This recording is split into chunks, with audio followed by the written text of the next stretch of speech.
അമ്മച്ചി എന്നോട് ക്ഷമിക്കണം. ഞാനൊരു ആവേശത്തിന് ദുബായി പോണം എന്ന് പറഞ്ഞ് ഡ്രൈവിംഗ് ഒക്കെ പഠിച്ചു. പക്ഷെ ആ ദിവസം അടുത്ത് വരുമ്പോ എനിക്കങ്ങോട്ട് വല്ലാത്തൊരു വിഷമം. കേട്ടോ ചേച്ചി, ഞാൻ പോകുന്നില്ല.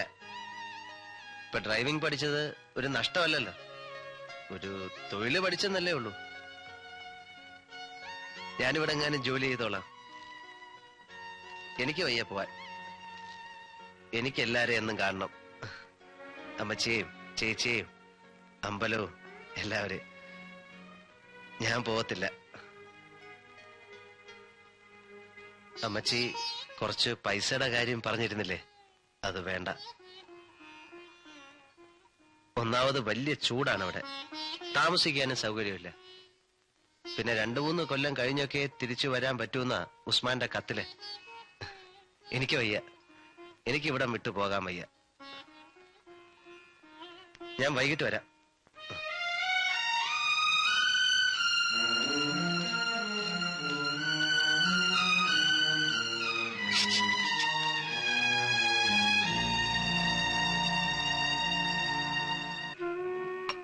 പ്രശ്നമാണ്.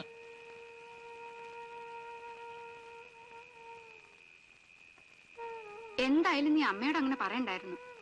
നമുക്ക് നമ്മുടെ കാര്യം നടക്കണ്ടേ? ആ ഇൻസ്പെക്ടറോട് പോവാൻ പറ. ഞാൻ കാരണം അമ്മ വിഷമിക്കരുത്. ആ കുടുംബത്തിൽ ഒരു പ്രശ്നം ഉണ്ടാവരുത്.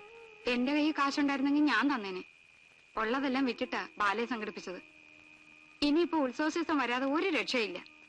അപ്പൊ കൊടുത്താൽ മതിയാവോ? അപ്പോ ഉസ്മാൻ അവിടെ കൂലിപ്പണിയാ. അയാള് പറഞ്ഞാലൊന്നും ഏജന്റ് സമ്മതിക്കയില്ലെന്നാ അബൂക്ക പറഞ്ഞത്. 4-5 ദിവസം പൈസ കൊടുത്തില്ലെങ്കിൽ വിസ പോകും.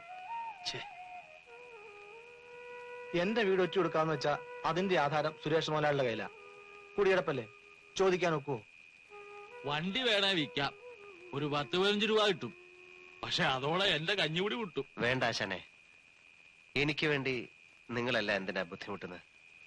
ഞാൻ പറഞ്ഞ നേരാ, എനിക്ക് പോണ്ട. അപ്പോ അമ്മ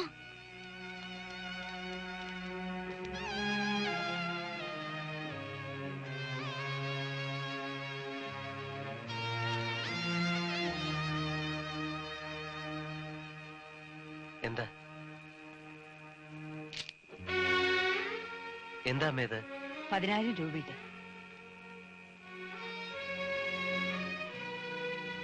എന്റെ കയ്യിൽ എവിടുന്നാ കാച്ചെന്നായിരിക്കും.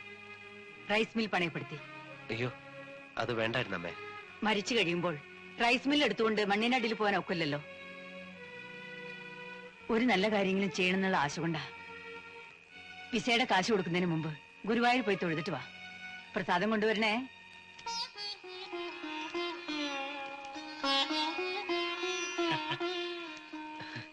ആശാനെ, ഇത് കോലടിച്ചല്ലോ മോനെ.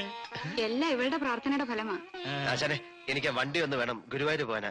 വണ്ടി എങ്ങനെ കൊണ്ടുപോകും? കെട്ടി ഓടിച്ചോണ്ട് പോവോ? ഞാൻ ഡ്രൈവ് ചെയ്തോളാം. അപ്പൊ എനിക്ക് അവിടെ ഓടിക്കാലോ. അത് വേണോ? ഞാനിപ്പോ സ്റ്റഡി ആയില്ലേ ആശാനെ? നീ ശരിയായിട്ടില്ല. ശരിയായിട്ടില്ല ഇവൻ. എന്റെ ആശാനെ ശരിയായി. ശരിയായിട്ടില്ല. ഓക്കെ ആശാനെ, ദുബായി പോയാലും ഞാൻ ഒറ്റയ്ക്കല്ലേ വണ്ടി ഓടിക്കേണ്ടത്, അല്ലേ രാമൻകുട്ടി? പിന്നെ അതെ. എന്നാലും ഇത് ശരിയായിട്ടില്ല. സ്റ്റഡിയായി ആശാനെ. ശരിയായി ആശാനെ. ആശാ കാണാഞ്ഞിട്ടാ. എന്നെ അല്ല അല്ല, അതെ ഇതേ ആശാന്റെ അനുഗ്രഹ ആശസ്സുകൾ ഉണ്ടെങ്കിൽ ഞാൻ സ്റ്റഡി ആയിക്കോളും. അത് ശരിയാ. ഏതായാലും ഈശ്വരകാരുണ്യപരമായ ഒരു കാര്യത്തിനല്ലേ.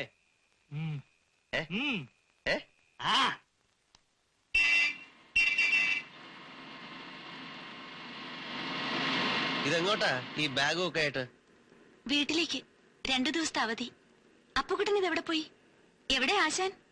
അതൊക്കെ പണ്ട്. ഇപ്പൊ ആശാനൊന്നും വേണ്ട, എനിക്ക് ലൈസൻസ് കിട്ടി. ഞാൻ ഗുരുവായൂർക്ക് പോയിട്ട് വരിക. ഇങ്ങോട്ട് കയറിയാട്ടെ, ഞാൻ അമ്പലത്തിന്റെ അവിടെ ഇറക്കാം. ബസ് അവിടെ നിൽക്കും. അതൊക്കെ അപ്പുകുട്ടനൊരു ബുദ്ധിമുട്ടാവില്ലേ? എന്ത് ബുദ്ധിമുട്ട്? ഞാൻ ആ വഴിക്കല്ലേ പോകുന്നത്. കയറിയാട്ടെ, ഇതൊക്കെ ഒരു സന്തോഷമല്ലേ. രണ്ടാളും പുറത്തിരിക്കുക. ഇങ്ങ് അകത്തോട്ടിരിക്കേ. ഇവിടെ നല്ല കാറ്റൊന്നും ഇല്ലേ? പിന്നെ അയ്യാ,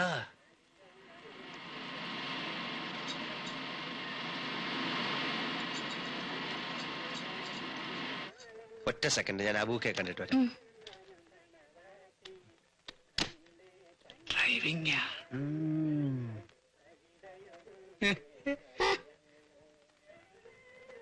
നീ എന്തിനാടാ ഈ പെണ്ണിനെ കൂട്ടി ഈ വഴി വന്നത്? നാട്ടുകാരെന്ത് പറയും? അയ്യോ, ഞാൻ വരുന്ന വഴിക്ക് കണ്ടതാ, അമ്പലത്തിന്റെ അടുത്ത് ഇറങ്ങാനാ. ആ പിന്നെ കട പൂട്ടുന്നതിന് മുമ്പ് വരണേ. ആ.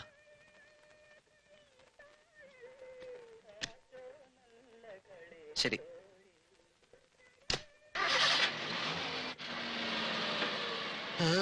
ഓരോരുത്തന്റെ യോഗം.